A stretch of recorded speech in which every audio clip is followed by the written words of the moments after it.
Hello and good evening. Certain events will resonate with us in our lives. Often you have those conversations, don't you? Do you remember where you were when Kennedy was shot? The fall of the Berlin Wall, the building of the Berlin Wall, 9/11, the Gulf War. Usually we remember the significant worldwide events that ripple across the globe, and it's not always good news.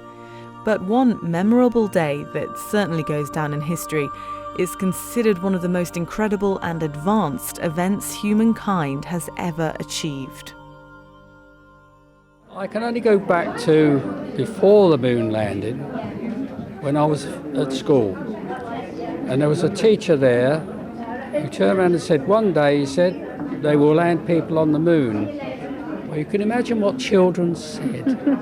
And, it was all, that could never happen. This is the Earth. No one's going to fly to the moon. But they did it. And it was a momentous occasion, in my opinion. It really was. The year was 1969. I just arrived in England, so it was exciting for me. The Pontiac Firebird Trans Am, the epitome of the American muscle car, was introduced. It was the year the Beatles performed for the very last time. It was a very exciting time to be in London in the 60s, 70s. In many ways, it was a difficult time. A difficult time in the Isle of Man, because I left them because there was no work, no opportunities. More than 350,000 rock and roll fans flooded to Woodstock. It was an amazing time, President Kennedy. There was a lot of optimism. Being a young person, there was a lot of enthusiasm for the science, technology of the future. And the first man set foot on the moon. 10, 9, ignition sequence start. 6, 5, 4, 3, 2, 1, 0. All engine running. Liftoff. We have a liftoff. 32 minutes past the hour. Liftoff on Apollo 11. Tower cleared. Okay, we got a roll program. Neil Armstrong reporting the roll and pitch program, which puts Apollo 11 on a proper heading.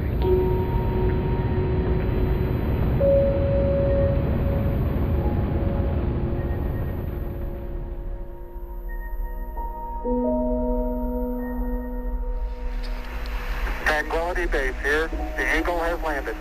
Roger, Tranquility. We copy you on the ground. You got a bunch of guys about to turn blue. We're breathing again. Thanks a lot.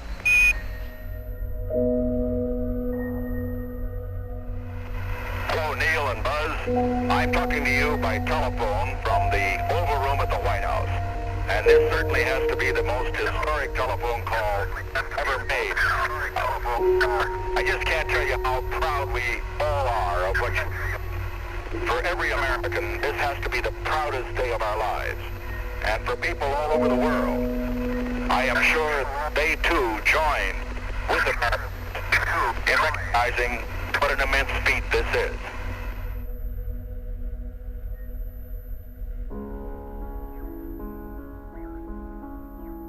It was just mind-blowing at the time to imagine, leaving the Earth.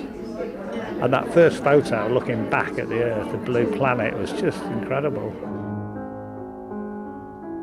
My eldest daughter was fast asleep in her bed, and all of a sudden, and I was nodding enough, and suddenly I heard this clunk, clunk, clunk. That was him coming down the steps to actually put foot on the moon. It was precious. It was a step forward into the unknown. I was on holiday with my parents in the Isle of Wight. We went to the Isle of Wight on holiday, and the family, there was about 10 of us, I think, went on this particular holiday, and we stayed in a farmhouse somewhere in the Isle of Wight. Can't even remember where it was now. But one of the things I insisted as a 15-year-old, as 15-year-olds can insist to their parents, make sure we've got a television, I want to watch the moon landing. And of course we all got up late at night and watched it on this black and white TV in the lounge of this place in the Isle of Wight. And I remember it vividly, and to this day I'll never forget it. A space race developed between the US and the then Soviet Union after the first Soviet Sputnik satellite. When John F. Kennedy became US president in 1961, many Americans believed they were losing the race for technological superiority to their Cold War enemy.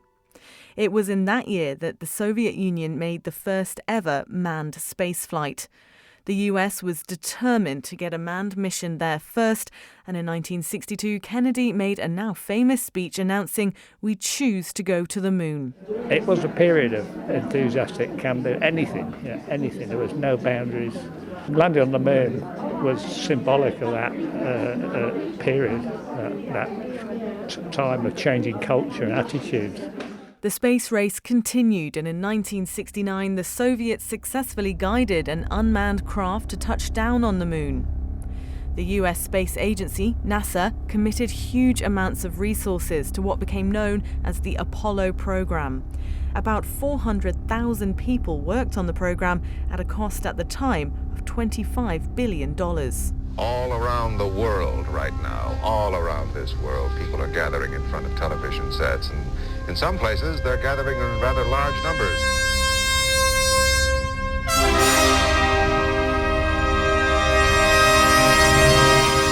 One of the best things I heard was by one of the Apollo astronauts who was interviewed only a few months ago, and they said when they did it, and everyone thought, yes, it was an American achievement, American money, taxpayers' dollars and all the rest, but it wasn't. It was a human achievement.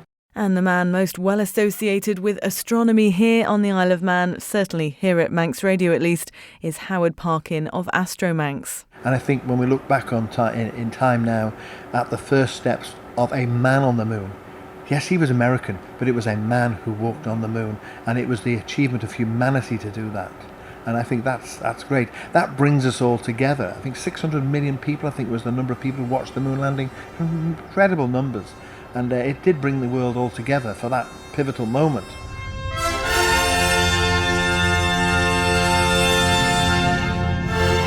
I always try to find out lovely connections with the Isle of Man. And did you know, of the 12 men to walk on the moon, 3 of them have been to the Isle of Man. And where we're sitting now in the nunnery, was visited by Neil Armstrong back in 1982, I think it was. He was a guest of Robert Sangster, who had the nunnery, of course.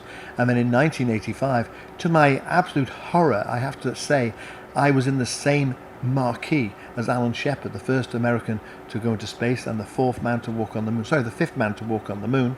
And he was here for Robert Sangster's birthday in 1985.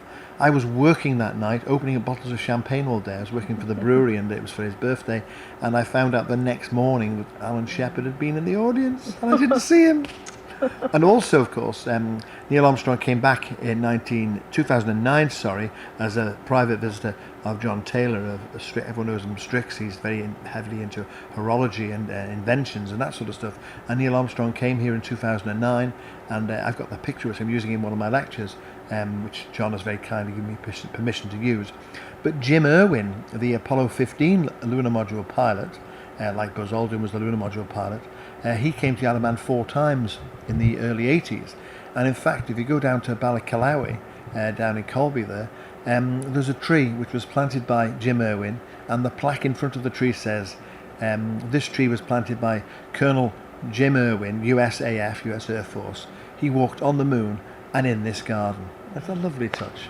And he came to the Earth Show. They had the Derby Earth Show that year, and I believe you could meet him, and I didn't. I think I was on holiday or something. I didn't get a chance to meet him, and I have met a few others since then, but those 3 all came to the Isle of Man, and it's incredible to think a quarter of the people who've walked on the moon have walked on our island. The main thing I can remember is excitement, following it on the telly. But the one thing that really sticks in my mind is my cousin, who was in the family business as well, who was very intense about things, and he followed it minute by minute. He even built himself at home a surface of a moon and a moon lander, which he had on his dining room table. Really bringing it to life at home. Oh, yeah. And every morning when he came into work, I got the whole story about what was going on. So that's my main memory of it. It's interesting because you don't necessarily think now of it as being so much part of people's lives, I suppose. Yeah, no, but it was. I mean, it was so exciting. And when I think, I'm not really sure, but I get the impression that what you've got in your hand there recording has probably got more computer memory than the whole expedition, which is stunning. Yeah. We copy you down, Eagle. Listen, Tranquility Base here. The Eagle has landed. Roger, Tranquility. We copy you on the ground. Does it feel like it was 50 years ago? Well, I suppose it must be because my eldest daughter is, what am I? I'm 76. Yes, I was 26 at the time. Yes. Good grief, child. Good heavens above. I'm sorry. No. You forget. You really forget how things have changed and turned around. Do you remember where you were the day that man landed on the moon? I do, and I have a special reason for that because it was my birthday. I'd be giving my age away if I told you which birthday, but I was still at school, so we were allowed to stay up and watch it, but obviously it was quite bleary-eyed the next day at school and we were all talking about it, so because it was quite momentous in those days, and to be allowed to stay up was something wonderful. What was that night like, staying up to watch it? Oh, it was so exciting. It really was. It was unbelievable for the times that we lived in to think that there was somebody actually up there landing on the moon. So we just couldn't wait to watch it. And to actually see the photographs and hear, not the photographs, the live screening and the words of Neil Armstrong, it just sticks in your mind. So I've never forgotten that day. That's one small step for man, one giant leap for mankind.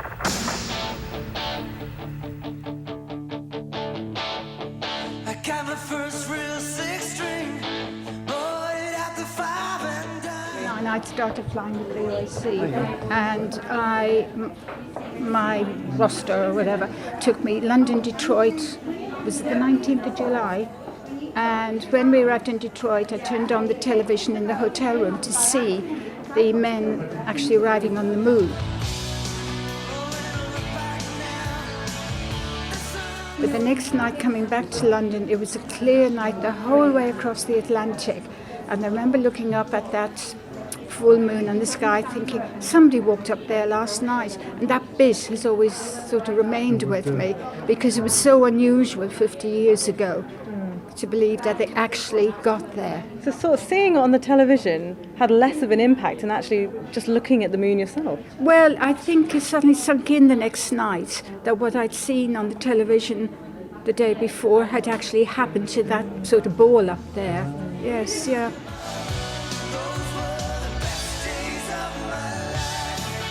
Well, I was obsessed. I think my wife and my mother beforehand would have said I was obsessed with the whole space age stuff. Howard Parkin of Manx.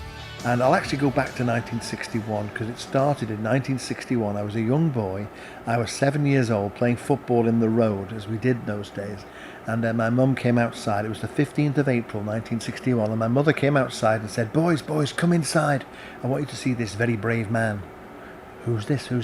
He's just been into space. And I remember thinking, he's been into space? Wow, how incredible is that? And there was Yuri Gagarin walking through the streets of Red Square in Moscow. And that was the pivotal moment that got me interested in space and astronomy and has done all my life.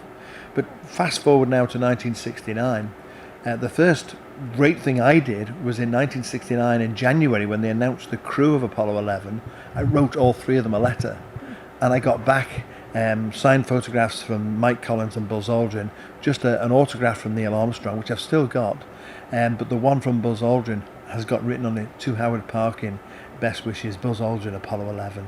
That's my prized possession, as I'm sure you can imagine.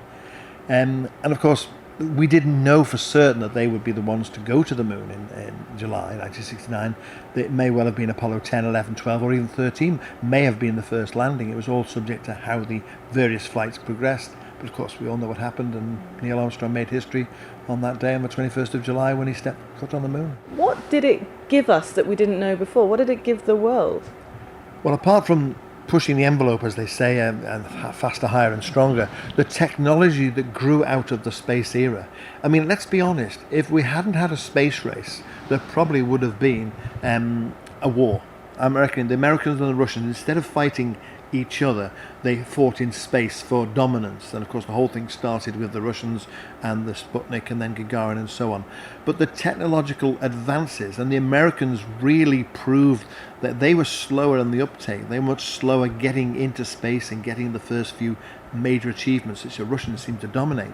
But they put the technology, they put the ability to develop all this stuff. I mean, there's a whole list of things we can quote about which have developed as a result of the space industry. I mean, now we don't realize GPS satellites, battery-powered tools, phones. There's more computing power in your iPhone than there was on the lunar lander. Okay, keep the chatter down in this room. T1, stand by for T1. You're listening to One Small Step, Manx memories of landing on the moon. It's 50 years since Apollo 11 made that life-changing trip. Stay off, flight controllers. Retro, stay. Fido, stay. Guidance, stay. Control, stay. Countdown, stay. GNC. I remember vividly coming forward now to about 1993, 1992 when I was teaching at the Isle of Man College in my lectures, and we just borrowed a sample of moon rock from NASA to put on display for the class in the college. It went round the island and everyone got to look at it.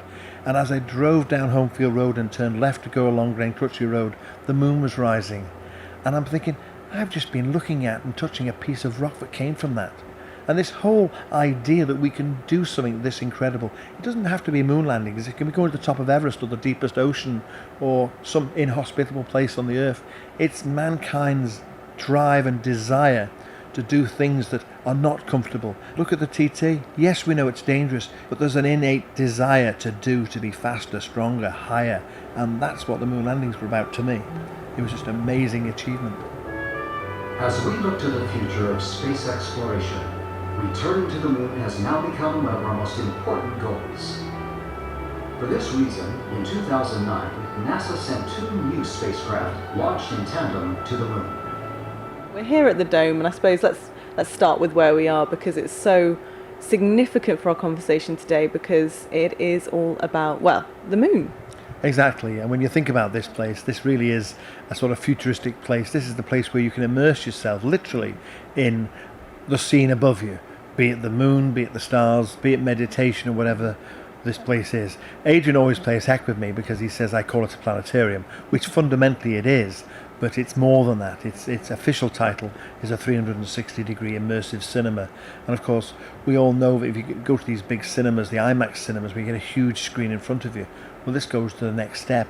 It gives you a domed theatre, so you look at one particular point, but the whole thing is taking place around you. It really is innovative, and it's great to be here, and it's so appropriate, as you say. We've just seen the beginning of the film called Return to the Moon, which of course is very topical at the moment, because Mike Pence, the Vice President of the United States, said they're going to go back to the moon, and hopefully by 2024, and there's a real feeling that may well happen. The political will seems to be there, which it wasn't so many years ago, so let's hope it does. When he returned from the moon, he was feted by kings and queens, presidents and prime ministers. He had the world at his feet, but instead of embracing his celebrity status, he retreated from public life. The man whose name is by far the most well associated with the moon landing, Neil Armstrong. The public knew little about this man. He did not enjoy giving interviews, but he did give some. So let's hear from one of those rare occurrences. You're one of the very, very few people, I think, whose opinion on this is really worth having. In fact, there are only 4 of you. Do you think, from your knowledge of the moon, having been there, that it is going to be possible in the foreseeable future to set up scientific bases there on anything like a large scale? Oh, I'm quite certain that we'll have such bases in our lifetime.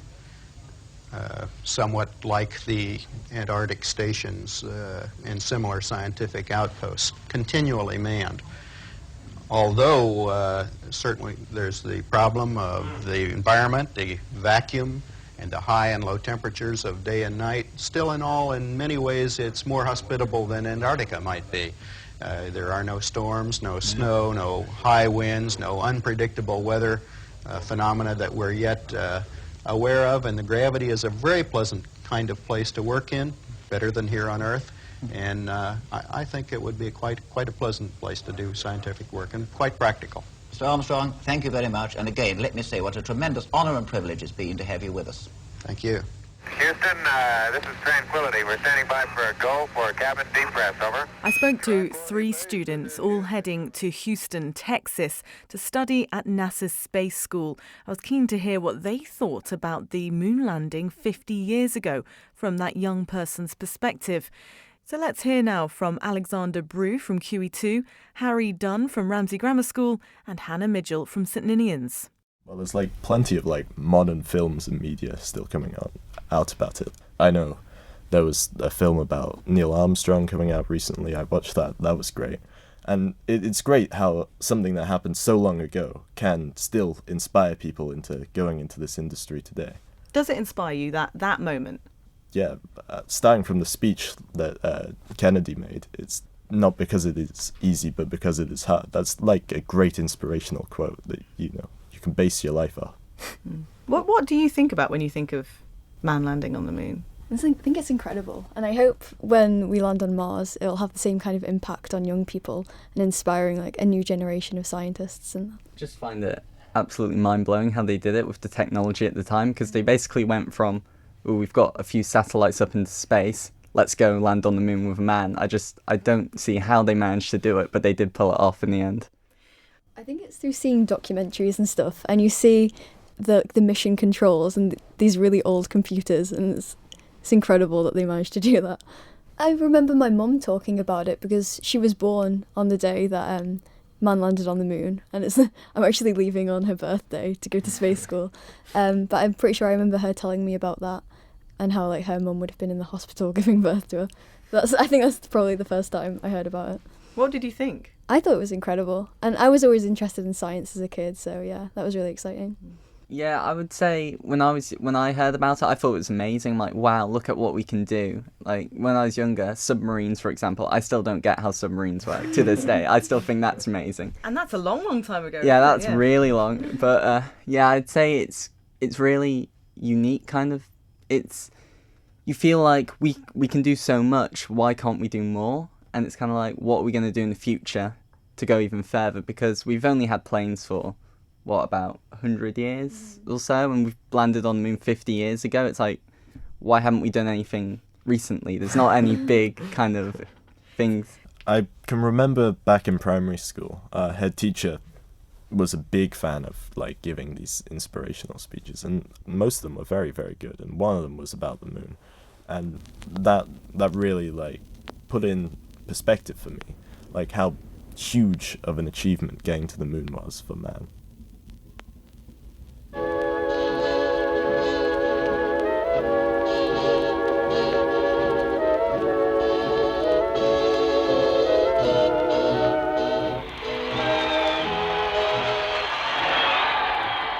I think it was just an exciting time, that suddenly all these things were happening and we'd never really known or thought about it. I mean, politicians say things, but sometimes it can never happen. Now looking back on it, and I suppose the time around then, your trouble in the Middle Eastern wars, there was so much going on in a different way. Did it stand out as something that you were always going to remember? Yes, I suppose so. I think the flight back, because to have it clear the whole way back, and you could look up there, when it was quiet, and think, somebody walked up there last night.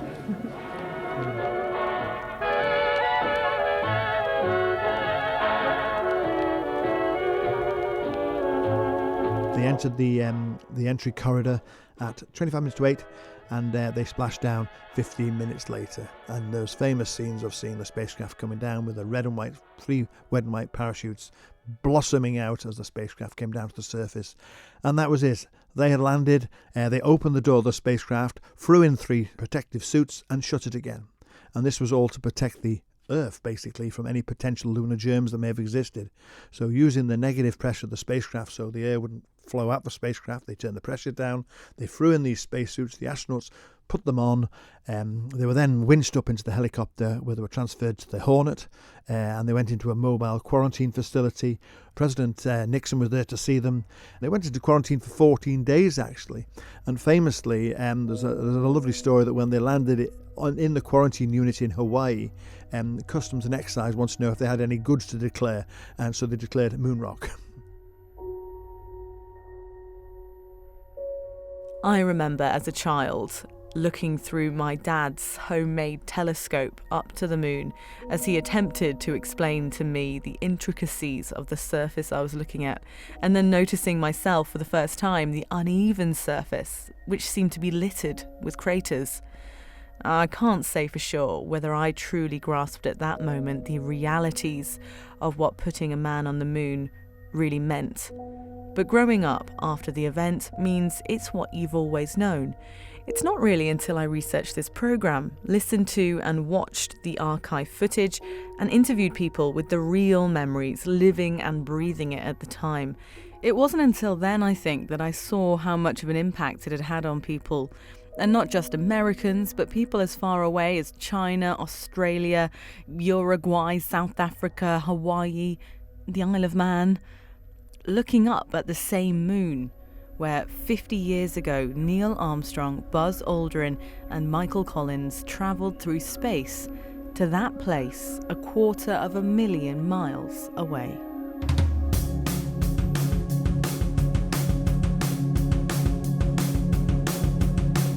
This is Apollo Control at 102 hours into the flight of Apollo 11. Thank you for listening to One Small Step, Manx Memories of Landing on the Moon. It's grown quite quiet here at Mission Control.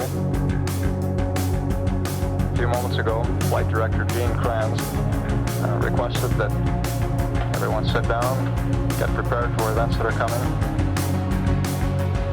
And he closed with the remark, good luck to all of you. You can listen to this episode again as a podcast on manxradio.com. For now, though, have a very good evening.